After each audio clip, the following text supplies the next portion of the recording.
Olá, sejam muito bem-vindos a mais um episódio do Neurotalks, a sua dose semanal de saúde, bem-estar e prevenção de burnout.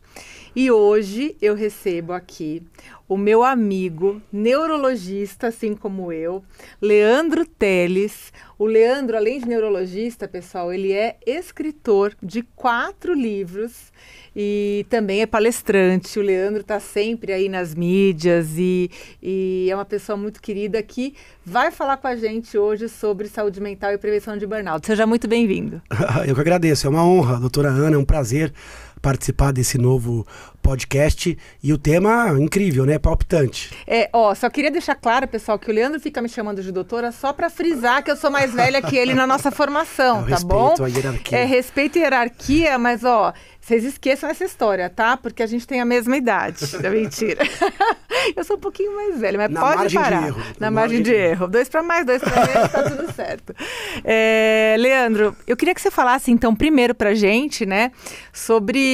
Você foi um dos grandes incentivadores, para quem não sabe, do meu livro, tá? O Leandro, quando a gente começou a fazer lives, né, na época da pandemia, e a gente começou o Leandro me abriu muitas portas através da audiência que ele tinha, dos seguidores. Ele foi extremamente generoso comigo, extremamente gentil, e o Leandro me mandou os livros dele, e ele foi um grande incentivador para que eu também escrevesse. Na época eu falei, não, Leandro, imagina, não tenho tempo para isso, não, e tal, e quando eu resolvi realmente escrever, eu vi que sim, que a gente poderia ocupar um espaço, né, Leandro? Assim como você me disse naquela ocasião, que é nosso, né? Um espaço literário também. Então, para quem não sabia, deixo aqui meu agradecimento. E eu queria que você falasse um pouquinho sobre os seus 4 livros, como é que foi esse processo, né? Quando o neurologista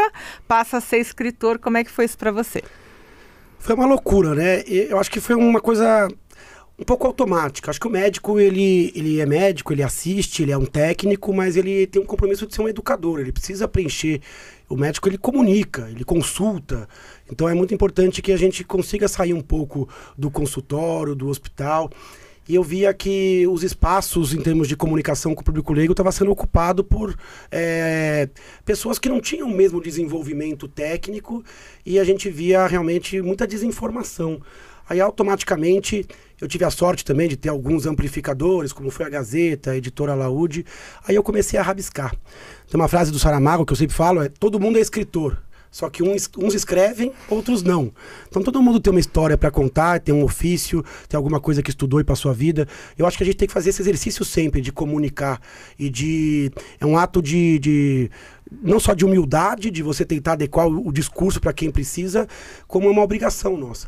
Então, quando eu te convidei para participar das lives comigo, quando eu te sugeri escrever, não foi nenhum favor a você, na verdade. Foi um favor aos meus seguidores, um favor à sociedade, porque é isso que eu faço desde que eu terminei a faculdade. É convencer médicos a falar, a mostrar expertise, a tentar tirar um pouco do mediquês e falar um pouco no nível das pessoas. E eu acho que isso não é um propósito só do médico, não. É do pintor, do advogado, do engenheiro. Eu acho que a gente precisa junto criar uma cultura de comunicação. Aí meus livros, eles começaram incipientes, de repente começou a ter uma audiência, a gente conseguiu levar para a TV aberta, na Gazeta, pautas de neuropsiquiatria, de neurologia, e eu acho que foi importante abrir esse espaço. Hoje a gente tem vários neurologistas, psiquiatras que falam com o público leigo, mas ainda é pouco. Eu acho que é um tema tão importante. A gente está falando de uma medicina inteira atrás de transtornos que são muito, muito frequentes. Então, seja mais que bem-vinda ao time.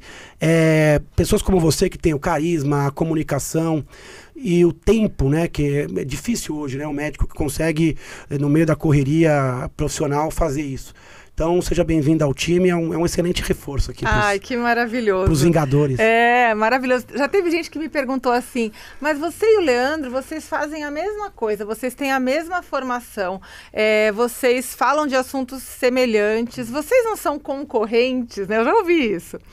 eu falo, gente, de forma nenhuma, assim, o Leandro, primeiro que foi extremamente sempre gentil, generoso, me abriu portas, como eu falei, e não, porque tem muito espaço, as pessoas não têm ideia da quantidade de pessoas que sofrem de transtornos mentais, que precisam do nosso trabalho, e hoje em dia com a telemedicina no Brasil todo, né, Leandro? Então, não somos concorrentes, nossos livros não são concorrentes, eu super adoro os livros do Leandro e divulgo para todo mundo. Leandro foi no lançamento do meu livro, eu fui no dele, e a gente tem uma relação muito boa. Falando no livro, o último lançamento do livro do Leandro, Os Novos Desafios do Cérebro, o Leandro fala de muitos assuntos importantes, entre eles o burnout, que é o tema que eu tenho trabalhado mais atualmente, né?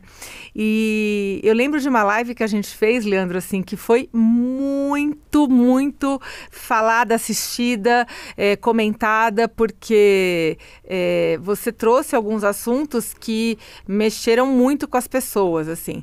E eu queria falar um pouquinho sobre o burnout com você. Tem uma frase que eu gosto muito que você fala, né? Que é quando o trabalho, que o burnout você fala que é como o trabalho vai ocupando o nosso cérebro como se ele fosse um elefante, né? E aí ele vai empurrando todas as outras áreas do nosso cérebro, da nossa vida, e aí o trabalho vira tudo. Explica um pouquinho mais sobre esse ponto específico do elefante que eu adoro. Essa é uma imagem que a gente tem ali no meio do parágrafo e é como eu imagino mesmo, né? A gente tem uma sociedade fomentada pelo capitalismo, pela competitividade, o grau de expectativa elevado, e a gente na vida adulta a gente vai abdicando, né? Abrindo mão de algumas coisas, e o trabalho ele vai crescendo sem que a gente perceba, né? Ele vai além da carga horária, os objetivos presentes, futuros, começam a ficar muito relacionado à ocupação. A gente vai vestindo esse personagem e ele vai dominando um pouco a nossa essência, e muita coisa a gente vai largando. Por isso eu tive essa imagem de alguma coisa que cresce e espreme, né? É como se, numa metáfora, o CNPJ se crescesse e o CPF ficasse ali cada vez com a sobra da sobra. Eu brinco que o trabalho ele sempre quer o creme de la creme, ele quer a parte principal do seu dia, né? Ele pega 8 horas de uma vigília de 16, mas ele quer as melhores 8 horas. Ele quer 5 dias, te dá 2 pro CPF, ele quer 11 meses, te dá 1 de férias. Então, aquilo que você dedica ao trabalho e aquilo que você abdica pelo trabalho, isso pode ser uma matemática que pode ficar um pouco desfavorável. No começo você troca tempo por dinheiro, mas chega uma hora que você começa a trocar tempo por saúde. Você, pelas abdicações, pela dificuldade de renovação, você começa a padecer de estresse crônico.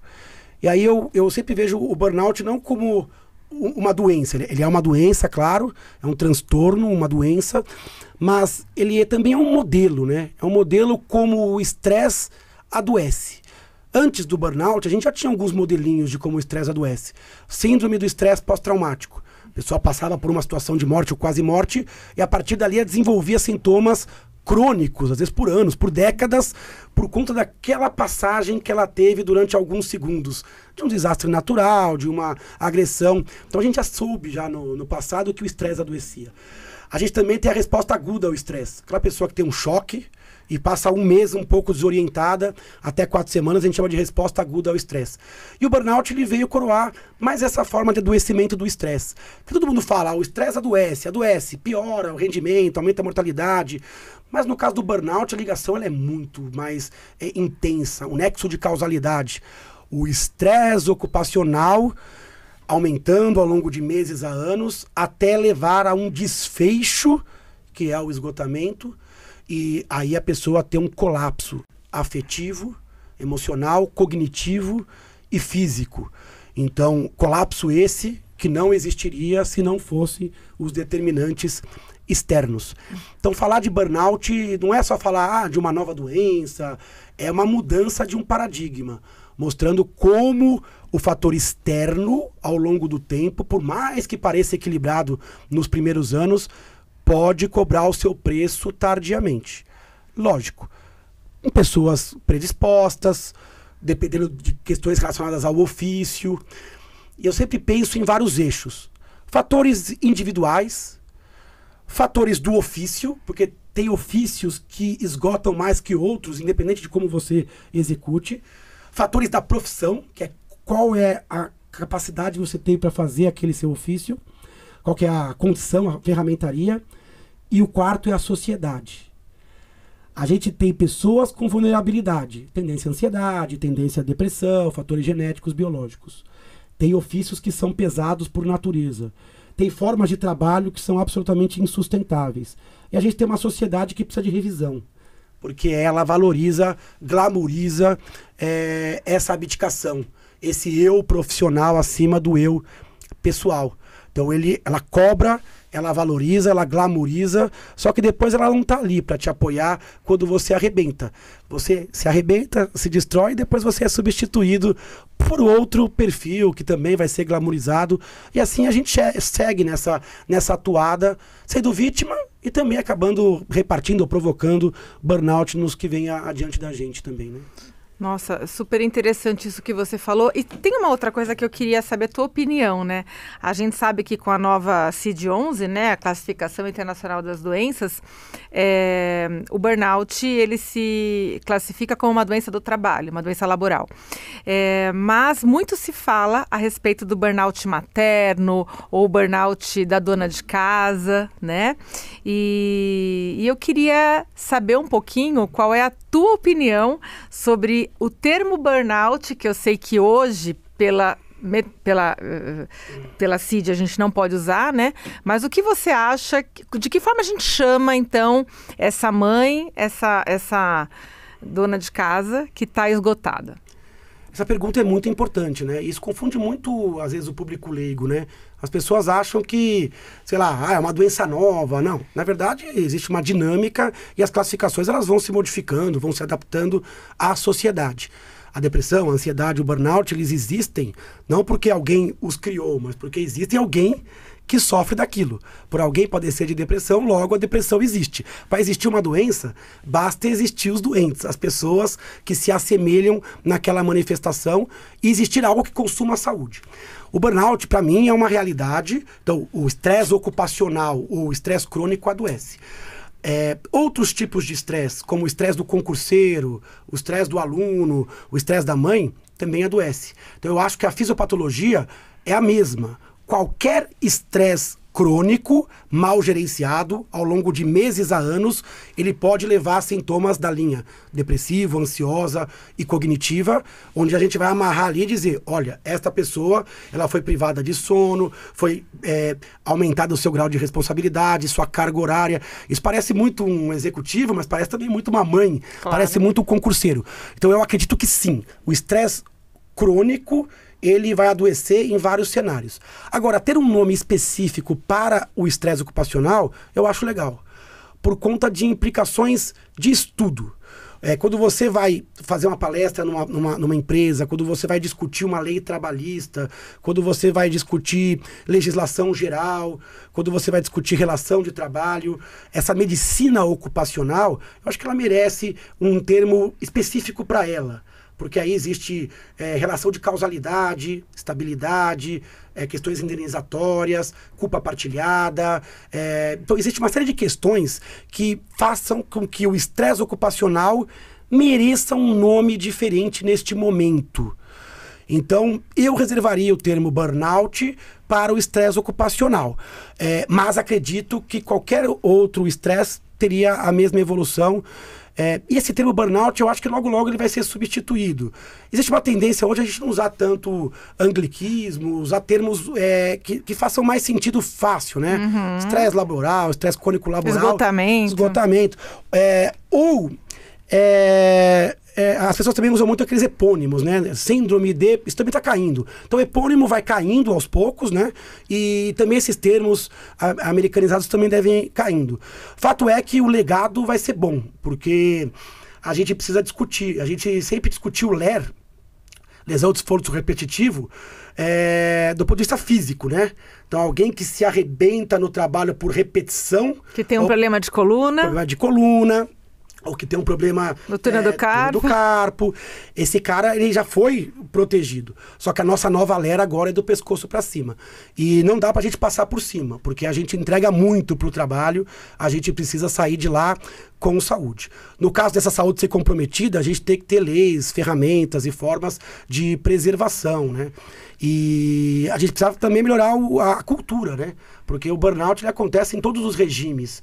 Acontece no empresário autônomo, no profissional liberal, acontece no CLTista, acontece no estagiário. Então, respondendo a pergunta claramente, acho que o burnout ocupacional merece um termo específico para ele pelas implicações e pelos estudos. Mas qualquer estresse crônico vai cobrar o seu boleto em saúde e vai levar um esgotamento, né? Vai levar um esgotamento triplo, físico, emocional e psíquico. Para você pode ser que chegue de um jeito, para outro chega do outro, para uns chega mais cedo, para outros chega mais tarde, mas o estresse crônico, o cérebro ele é finito. O cérebro, ele não é infinito. Então, você não usa só 10% da sua capacidade, você já roda no cheque especial muito da sua vida. O cérebro ele não se renova sozinho, você precisa ajudar. Então, essas mentiras, Deus não ajuda quem cedo madruga, tempo não é dinheiro, vestir a camisa não vai te fazer uma pessoa de mais sucesso pessoal. Então, tem que tomar cuidado. O equilíbrio, ele depende de reconhecer as limitações, né? Perfeito. Eu vou te fazer uma pergunta que eu ouço muito, e você também com certeza ouve bastante. De quem é a culpa do burnout? Essa é uma pergunta boa, né? E é uma pergunta difícil de responder. Se você procurar um culpado, você vai ter dificuldade, você vai escorregar. Então, a culpa ela é bem partilhada, assim. Existe a pessoa que sofre pelo estresse, ela tem parcela de culpa, porque a gente tem que ter autoconhecimento, tem que ter autocrítica, a gente tem que ler também as informações do nosso corpo. Por mais que seja um pouco cruel falar isso num país que tem 11, 12 milhões de desempregados, em média, muita gente subempregada. Então, quando você tem muito desemprego, você acaba sendo escolhido pela profissão, então você também é vítima disso. Mas a gente tem que ter um pouquinho mais de noção. E a gente que constrói a sociedade também. Então, acho que a culpa individual também existe. As pessoas que acabam desenvolvendo o padrão workaholic, o grau de expectativa, ou que partilha isso com seus pares, com seus familiares, com seus amigos. Então, eu acho que existe sim uma questão individual. A gente precisa saber que se aquilo não tá bom pra gente, a gente vai ter que dar um jeito de limitar, de intervir ou de mudar, por mais que isso seja algo difícil num país com desemprego, porque você tem um monte de gente querendo ter o seu burnout, né? Tem uma fila de pessoas querendo ter o seu problema, então é difícil. Com certeza existe uma culpa no empregador também. O empregador que coloca, às vezes, o seu funcionário numa roda com metas absolutamente faraônicas, cargas horárias intempestivas, ou que acha que o seu funcionário é um robô, robotiza o trabalho, falta de autonomia, falta de comunicação bilateral. Então, com certeza, também tem culpa o empregador. Eu acho que as leis, a sociedade, como quem regula essa relação, que é sempre uma relação difícil, né? Porque não existe trabalho perfeito. Ninguém vai te pagar por uma coisa que você gosta sempre de fazer, né? Isso não existe. Então, essa coisa do interesse do profissional e do empregador ser um pouco díspare, isso é natural. Sim. De qualquer relação que envolve o dinheiro como moeda de troca ali, né? Isso vale para qualquer tipo de profissão. Mas existe um limite. Então, eu acho que a culpa do indivíduo, a culpa do trabalho, a culpa da sociedade. E eu queria colocar a culpa nos profissionais também de saúde. Porque a gente não reconhece o estresse ocupacional nas suas formas mais leves, a gente não reconhece nem nas formas mais graves, os nossos peritos não estão prontos para isso, os nossos generalistas e muitos especialistas também não, até porque os profissionais de saúde, eles são os mais esgotados e os que mais se esgotam e também não se percebem, né? Na medicina, na enfermagem, a gente tem altos graus de problemas em saúde mental e a gente é formador de opinião. Então, a gente precisa partilhar. Então, é muito culpado. Você sabe que você tá trazendo uma coisa... É um presídio grande, se for prender todo mundo. Que bom que essa agonia minha pode ser compartilhada, né? Acho que a gente até já teve a oportunidade de falar um pouquinho sobre isso. Eu fico preocupada de ver o despreparo de profissionais de saúde sobre um tema que é tão urgente, né? O Brasil é o segundo país em números de burnout. A gente sabe que existe subnotificação, então isso pode ser muito pior. E eu fico preocupada porque eu vou te dar só alguns exemplos, tá? Eu tenho uma paciente bancária, que a gente sabe que os bancários hoje em dia, né, estão sendo aí um público que está sofrendo demais. E essa paciente levou um relatório meu para o médico do trabalho, porque com o diagnóstico de burnout, para que o médico do trabalho desse para ela a ficha de abertura de CAT, né? Depois que a gente tem o diagnóstico de burnout, a gente tem que abrir o comunicado de acidente de trabalho, né? Porque o burnout é um acidente de trabalho, precisa ter essa comunicação para depois isso ir para o INSS. E aí, isso está no Google, assim, isso é de domínio público, né? Não é a Ana Paula que está falando, enfim, não é o Leandro que fala. Então, e aí esse médico do trabalho falou para a funcionária que burnout não é doença ocupacional, não é acidente de trabalho. Teve uma outra paciente que veio de um psiquiatra, que estava com um quadro clássico de burnout, assim, clássico, e veio com diagnóstico de depressão há, assim, meses, anos, com um relatório de depressão, e por isso ela não conseguia dar andamento, entrada em tudo que ela poderia, porque ela não tinha o diagnóstico de burnout.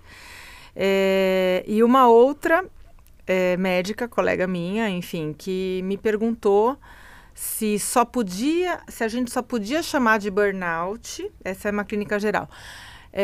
Ana, a gente só pode chamar de burnout paciente que tem transtorno de ansiedade? Então, assim, um desconhecimento total e absoluto, né? Então, isso me assusta, sabe, Leandro? Porque tudo bem, né? A pessoa que é clínica geral, mas um médico de trabalho, as coisas que a gente ouve de peritos, as coisas que a gente ouve até de psiquiatras, que às vezes não... Aí teve uma outra que passou no médico, psiquiatra, com muitos sintomas de burnout, e a médica falou assim, você está com um problema relacionado ao teu trabalho, você tem que pedir demissão.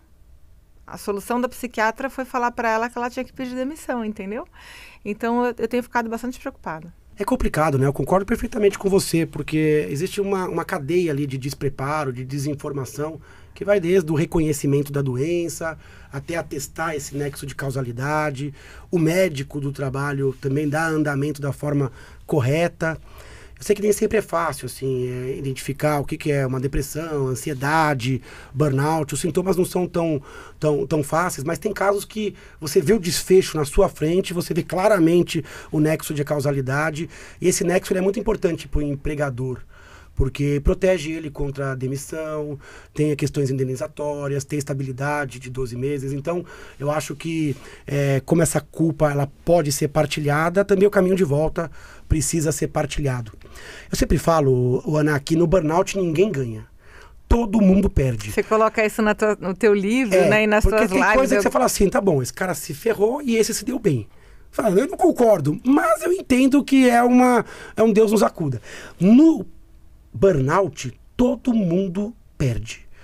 O profissional, ele perde saúde, por vezes ele não consegue fazer o que ele ama fazer, um dia amor, ele não consegue fazer aquilo que ele se preparou, porque ele está fóbico, ele chega, ele está dissociado. Imagina a pessoa ter que se afastar daquilo que ele buscou, que estudou, que se preparou a vida inteira. Então essa incapacidade ocupacional no burnout, então o profissional ele perde muito, perde em saúde, perde a pessoa, a família. A empresa não ganha nada também com isso, porque a empresa ela tem que substituir um cara que estava treinado, que estava vocacionado, que tinha uma história dentro da empresa, da repartição. Ela começa a ter um monte de funcionário robô, que chega, desliga no começo da jornada e vai se ligar. Ele vai voltar pro corpo às 6, 7 da noite para ir para casa. É o presenteísmo, né? É o presenteísmo. Muita gente fala do absenteísmo, né? Que o absenteísmo é aquele que não vai trabalhar, né? Que está afastado ou que está com atestado. Agora, o presenteísmo é até pior. O presenteísmo é a pessoa que está, mas ela não está inteira, não está completa, não está saudável. Logo, ela não vai atender bem o cliente, ela não vai entregar o melhor da sua criatividade, da sua atenção, da sua tomada de decisões. Ela não vai ser uma boa colega de trabalho. Então, que empresa quer isso, né? Nenhuma empresa quer ser uma fábrica de burnout. Então, a gente precisa comunicar, falar.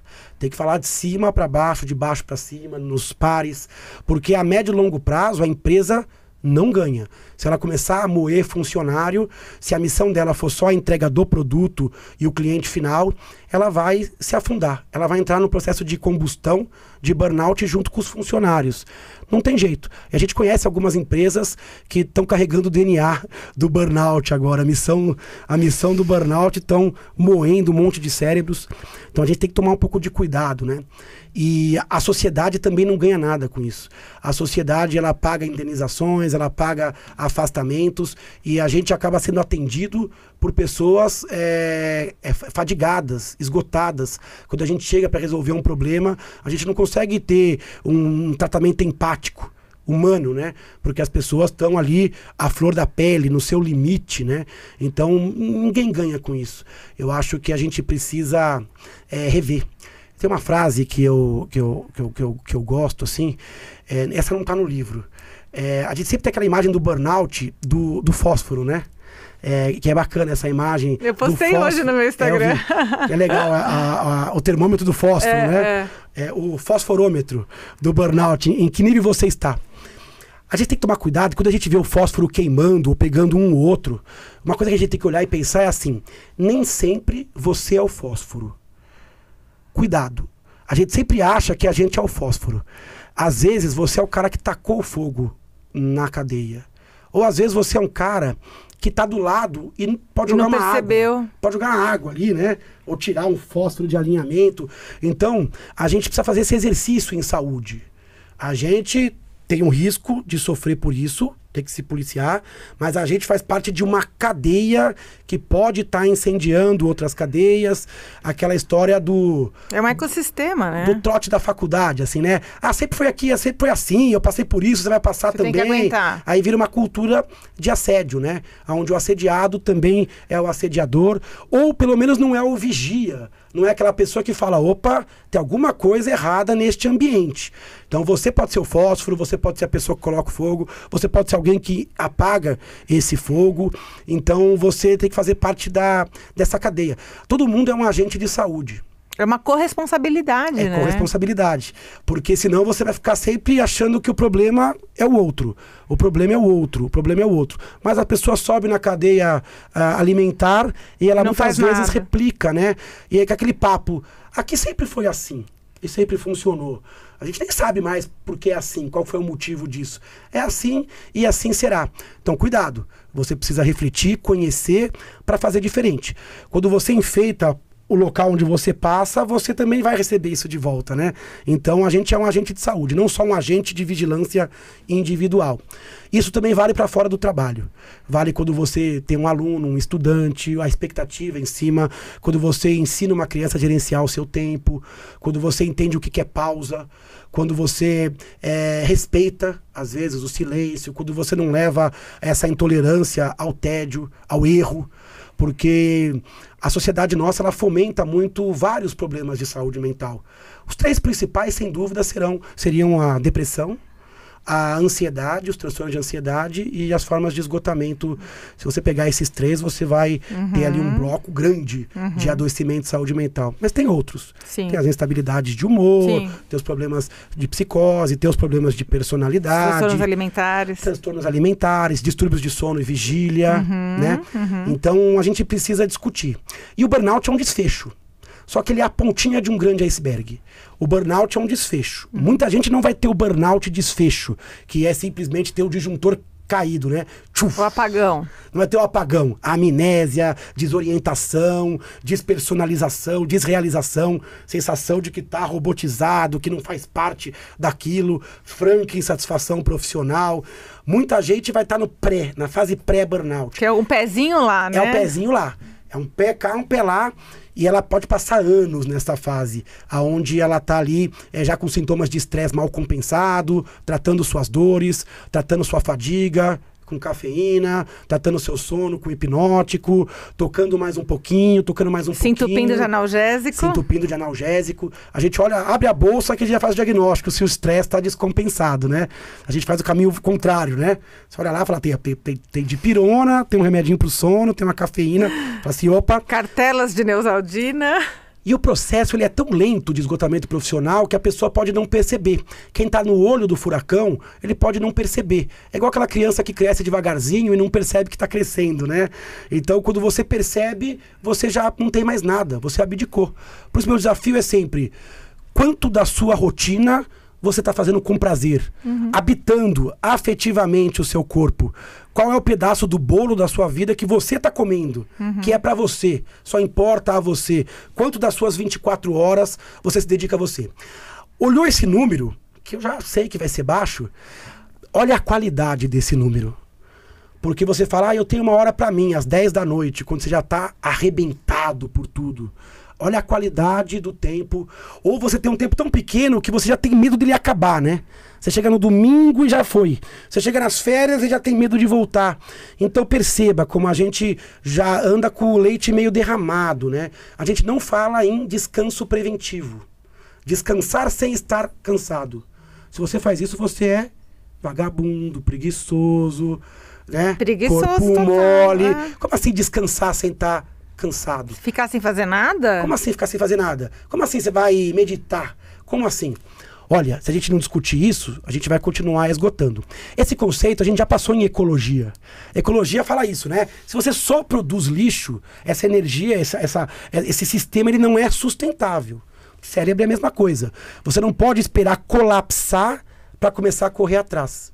Senão você segue na reserva da gasolina, no cheque especial, só paga os juros e segue, paga os juros e segue. Você precisa discutir prevenção, você precisa entregar qualidade para a vida pessoal, precisa ter pausas, você precisa ter o mesmo grau de recompensa para os acertos, como é para os erros. Você tem que ter tolerância para um ser humano que você é. Não tem jeito. E isso você vai ter que começar do zero ali, né? Porque a gente acabou de passar por muitas revoluções, né? Industriais, tecnológica, agora a internet das coisas. É tanta robotização e virtualidade que a gente esqueceu um pouco dos aspectos humanos de recuperação. Então a gente vai ter que começar do zero, senão a gente vai ter essas doenças que são doenças de população, né?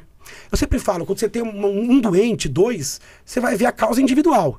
Agora, quando você tem milhões de pessoas com a mesma coisa, é a sociedade, é o problema coletivo. Então, o esgotamento profissional é quase quem viver terá, né? Numa cidade como a nossa, né? Então, a gente precisa falar um pouco disso.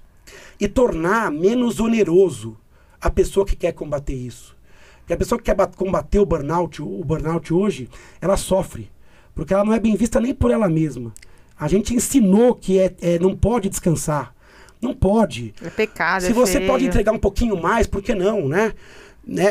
Essa nossa loucura de que a gente vai andar sempre entregando tudo, né? Sempre entrega tudo. Não e amanhã falhar, entrega tudo de novo. Porque não pode falhar, né? Então, assim, não dá. A gente precisa ter um padrão, mas a gente precisa ter sustentabilidade. Ainda mais agora que a gente vai ter que trabalhar até os 70, 80, 90 anos com as reformas, com a longevidade, com os problemas todos previdenciários, com os novos empregos. Então hoje, um dos soft skills importantes é o autocuidado, a autopreservação e a preservação do seu entorno. Se você conseguir preservar um pouco o seu entorno, isso gera uma onda que você vai colher. Então acho que esses são os 2 soft skills, além, lógico, dos outros, né? Empatia, liderança, mas esses, quem desenvolver, vai durar mais tempo. Perfeito. Agora eu queria te fazer uma pergunta, assim, qual que é a tua visão, Leandro, então assim, hoje, né, o Brasil, então, é o segundo país, né, em burnout no mundo, e você acha que a gente está indo para onde? Para que caminho? Porque De um lado, eu vejo algumas empresas já discutindo saúde mental, já com programas, incluindo nas suas CIPATs, né? Essa semana eu fui dar palestra em 2 empresas, quer dizer, antigamente a CIPAT só falava de EPIs e você tinha que usar capacete, luva e tal, né? Hoje já se fala em prevenção de burnout e controle de estresse em CIPAT, então acho que a gente já está evoluindo bastante. Mas temos tantas outras que ainda estão esmagando funcionários né, e a gente sabe que a relação de trabalho, não só em relação ao futuro das empresas, mas a gente tem que levar em conta o momento financeiro que a gente está passando, né, esse momento pós-pandemia, a questão da hiperconectividade, da internet, do metaverso, enfim, né? Como você enxerga o burnout, sei lá, nos próximos anos, na próxima década? É difícil, né, fazer previsão. Não, assim, a tua opinião, geral, assim. Não, veja, não é uma previsão, não é uma previsão médica, tá? Eu não tô falando agora com o Leandro, escritor, nem neurologista. Eu tô falando com o Leandro, pessoa. Eu sou otimista. Eu acho que a gente vai melhorar. A evolução da humanidade ela é feita assim aos trancos e barrancos, né? A gente toma uma cacetada primeiro da tecnologia e logo depois a gente percebe que ela não dá conta de lidar com as nossas demandas. Eu acho que inclusive a pandemia ela demonstrou um pouco isso. A pessoa fala, agora com a pandemia, agora que tudo ficou informatizado. Home office é maravilhoso. Mas eu acho que na verdade foi um pouco o contrário disso. Acho que as pessoas perceberam que o virtual não dá conta de muita coisa, né? Eu acho que as formulações híbridas, elas vão ter preferência em relação ao home office full time, principalmente para as pessoas que não têm essa vocação do home office.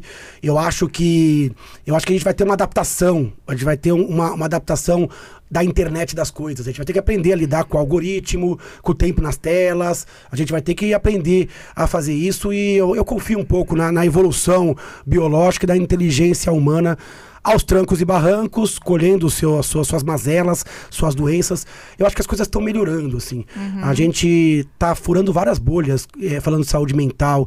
Hoje se fala em saúde mental com uma facilidade muito maior do que antigamente. Antigamente falar de depressão era quase um tema proibido, né? É proibido falar de depressão, proibido falar de suicídio, proibido. Não fala, bate na madeira. A gente teve isso com HIV, né? Uma época proibido, palavra não pode falar. Teve isso com câncer, não pode falar câncer. A palavra. Superamos, né? Se falasse de câncer, faz prevenção, trata melhor, cura mais. Falou de HIV, fala de DST, prevenção, cura. Quando você fala bem falado de depressão, ansiedade, de burnout, você prevenção de suicídio, previne eventos de desfecho, né? Então eu acho que a gente começou a falar, as pessoas começaram a ouvir. Eu sou muito otimista com relação a isso. É um otimismo no meio de um terreno ainda bastante complicado e sombrio. Mas quem faz a sociedade são pessoas. Se um cérebro muda um cérebro, que muda um cérebro, que muda um cérebro, eu acho que a gente pode ter uma epifania coletiva, né? E eu trato bem meu funcionário e de repente eu sou tratado melhor pelo meu empregador e de repente isso acaba sendo um ganha-ganha, né? Como todo mundo perde, basta abrir os olhos e olhar que a sociedade pode ser melhor. Também a gente hoje tem uma dificuldade com relação a bons profissionais. E esses profissionais bons, hiperqualificados, esses que são do soft skill, porque hoje você tem muita gente com hard skills, mas você tem poucas pessoas com inteligência emocional, afetiva, que consegue colocar isso para rodar. E essas pessoas já estão começando a cobrar também qualidade de vida, sustentabilidade. Então isso vai começar a contaminar a sociedade. Eu acho que isso vai ter uma acomodação e eu acho que a gente já passou por fases de muito mais insalubridade emocional do que hoje em dia. Só que a gente não falava disso. A gente tinha tanta insalubridade pior, insalubridade física, mortalidade infantil, saneamento básico. O cara morria com 30, 40 anos. Então hoje a gente conseguiu falar nesse ponto de insalubridade emocional. E a gente vai resolver esse, surgirão outros problemas e assim caminha a humanidade, aos trancos e barrancos. Mas eu sou otimista, mas é um otimismo que depende de algumas outras ocorrências que a gente não tem certeza que ocorrerão na história da humanidade, né? Agora eu vou te fazer uma pergunta, apesar de saber a resposta, vou fazer uma pergunta que me fazem muito, e apesar de imaginar a resposta, acho que eu nunca te fiz. Depressão, ansiedade, burnout não são doenças do psiquiatra? Por que o neurologista trata isso? Tem várias questões ali, né? Primeira coisa, depressão, ansiedade, burnout são doenças de médicos, psicólogos. Eu não acho que sejam doenças do psiquiatra. A gente não teria número de psiquiatra, quantidade de psiquiatra nem suficiente para lidar com isso. O neurologista, como alguém que estuda o cérebro, ele tem que ter o traquejo nas funções cerebrais cognitivas, ritmo, sono, vigília, dores. Hoje um neurologista que tem um consultório, que atende um paciente, que atende na rede pública, se ele não souber o beabá da psiquiatria básica, depressão, ansiedade, burnout, não dá. É o mesmo cérebro, não tem jeito. E aí eu vou além, eu acho que o geriatra tem que saber, tem que tratar, o cardiologista, o ginecologista. O psiquiatra, ele é muito importante na formação, ele é muito importante para os quadros mais graves, transtornos psicóticos, depressões refratárias, também, lógico, nas depressões comuns e na ansiedade comum, mas eles precisam de ajuda, os psiquiatras. Muita gente procura o médico, às vezes, com um sintoma físico. Dor de cabeça, insônia. Então tem que fazer diagnóstico. A maioria das depressões e ansiedades, elas conseguem ser tratadas na rede primária, com o uso de um antidepressivo. Então, a gente precisa limpar um pouco, lógico, naqueles casos refratários, complicados, diagnóstico difícil, comorbidades, aí o especialista, ele é absolutamente fundamental. Essa aproximação da psiquiatria com a neurologia, ela é uma aproximação que está acontecendo, e é bacana. Porque existe uma divisão meio hardware-software, né? O que é hardware parece que é do neuro, o que é software, mas tem doença que isso é tão... Não dá para separar, né? Você pega mesmo o TOC, né? Que é uma doença tão biológica, mas também muito psiquiátrica. Você pega, às vezes, o Alzheimer, que muitos psiquiatras veem. Então, eu acho que existe, sim, uma sobreposição. Mas eu acho muito legal que os psiquiatras tenham neurologistas por perto, que os neurologistas tenham psiquiatras por perto, mas as pessoas, os médicos não podem negligenciar essa camada. Hoje, 10% da população sofre de transtorno de ansiedade. Tem que fazer diagnóstico e tratar. 8% sofre de transtorno depressivo. Tem que fazer diagnóstico e tratar. Se um médico generalista não reconhece estresse ocupacional, vai ser difícil ele tratar outras doenças, como obesidade, dislipidemia, hipertensão. Então eu acho que a gente está tendo que fazer essa medicina cada vez mais passinho atrás, né? Olhar o todo. Então eu acho que a psiquiatria e a neurologia, elas estão se reaproximando. Elas se separaram numa época, estão se reaproximando. Tem até uns congressos aí, né? Cérebro e Emoções. Isso. E a gente está começando a debater. Legal. Eles estão muito hardware, a gente está muito software. E a gente tem que tocar esses computadores. E é isso que você falou, né? Os médicos, todos têm que saber burnout, têm que saber transtornos ansiosos. Isso não é do neuro, não é do psiquiatra. Porque, veja, tem muito paciente com transtorno ansioso, com transtorno de burnout, que ficam aí pulando de galho em galho entre especialistas, né? Porque assim, tem dor de estômago, vai no gastro. Aí formiga a perna e o braço, vai no vascular. Aí dispara o coração, vai no cardio. Aí falta o ar, vai no pneumo. Aí não consegue engolir, travou aqui, vai no otorrino. Aí tem tontura, vai no otorrino ou no neuro. E aí fica rodando, até que um ser de luz faça o diagnóstico. Então, é um gasto de tempo, é uma perda de tempo, de energia, de recurso financeiro e quanto a gente sabe que nesses transtornos mentais, né, Leandro, quanto mais tempo a gente perde do início do tratamento, pior o prognóstico. Então, precisamos sim capacitar melhor os médicos de todas as áreas, os generalistas, o cardio e os outros especialistas, para esses transtornos que serão aí a nova pandemia, segundo a OMS, depois do coronavírus, a nova pandemia que vai assolar o mundo são os transtornos mentais, né? Todo médico tem que ter traquejo, tem que tratar as formas de baixa complexidade, concordo perfeitamente. Eu acho que hoje em dia a gente tem esse problema. Tem muita gente, por exemplo, vou pegar o exemplo da depressão. Muita gente que padece de depressão, uma parcela só que recebe o diagnóstico. Nos países mais pobres, essa parcela é ínfima. Tem países que chega a ter menos de 30%, 20% dos depressivos diagnosticados. Então existe muita gente sem diagnóstico e existe ainda muito subtratamento. Então perceba que existe um abismo ali, onde a pessoa não tem acesso a nenhum médico, a nenhum diagnóstico. Então a doença ela é fantasiada de não doença, isso gera um abismo. Então a gente precisa capacitar para o diagnóstico. São doenças de diagnóstico que não são complicados, não são diagnósticos caros, não são diagnósticos complexos. Não precisa de exame complementar muitas vezes, Agora né? é óbvio que a gente tem que ter uma rede de psiquiatria forte, a gente precisa lutar diariamente contra a psicofobia, assim, as pessoas que têm fobia de psiquiatra, de psicólogo, precisa referenciar para os psiquiatras, precisa formar muito psiquiatra, mas eu acho que a medicina tem que agir coletivamente.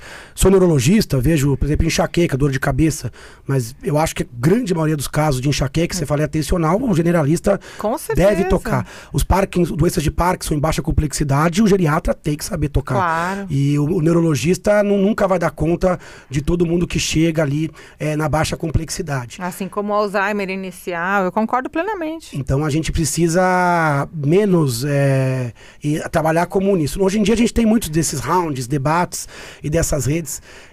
Eu tenho lá no meu Instagram, eu sempre chamo ali alguém de outra especialidade para bater um papo.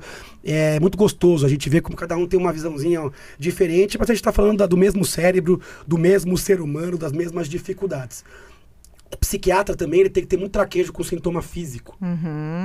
Então a proximidade do psiquiatra e do neurologista ele é muito, muito grande. A partir do pressuposto que ambos fazem o mesmo curso de 6 anos, a base é idêntica, né?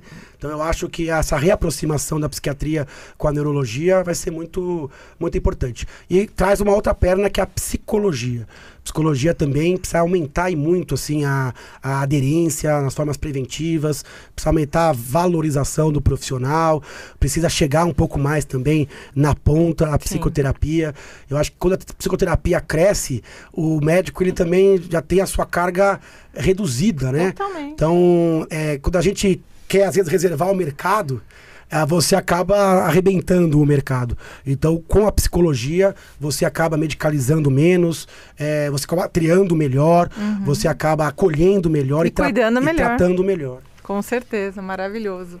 Nossa, eu ficaria aqui horas e horas e horas conversando com você. Não, nós vamos ficar, não é? Ah, não! Infelizmente não vai ser dessa vez, meu amigo. Não vai ser hoje. Então, não vai ser hoje. Eu queria muito agradecer a tua presença. Eu queria que você deixasse um recado final, falasse para as pessoas onde que elas te encontram. Eu tô aí, né, nas redes sociais. A rede que eu uso mais nesse momento é o Instagram, Neuroleandro Teles. Tem o meu site, leandroteles.com. 100 mil seguidores, viu, pessoal? .com.br.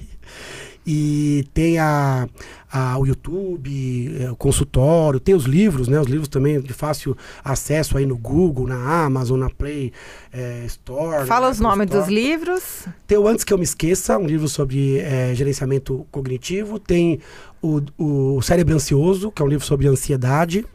Tem um livro sobre depressão, que é o Depressão Não É Fraqueza.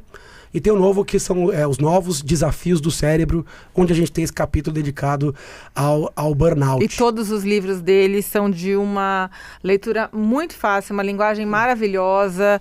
Eu adorei todos e super indico. Eu acho que o recado é esse. Acho que a gente tem que falar cada vez mais, ocupar os espaços. É um tema complexo. Eu sei que para um leigo, às vezes, o excesso de informação. Existe muito subdiagnóstico no nosso país. Também tem um pouco de superdiagnóstico. A gente medicaliza, às vezes, um pouco demais algumas questões. Então, a gente só consegue melhorar isso conversando. Lembrando que toda a informação que vem por um podcast ou por um texto, ela não substitui uma consulta médica, uma avaliação individualizada. Então, as pessoas, às vezes, elas se reconhecem numa síndrome, mas a gente só tem que ligar o desconfiômetro. Deixa que o diagnóstico, quem faz é o psicólogo, é o médico, e o tratamento ele é muito individualizado. Mas quanto mais se sabe, mais se reconhece.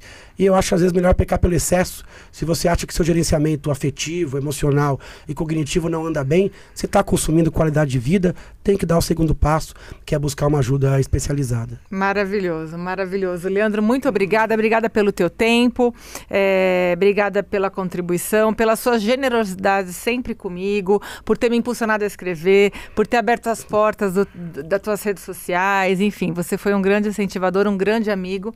E dessa forma eu me despeço do Leandro. Se você curtiu esse podcast, eu quero te pedir para compartilhar com outras pessoas. Se você está no YouTube, manda também esse vídeo para alguém e te espero na semana que vem.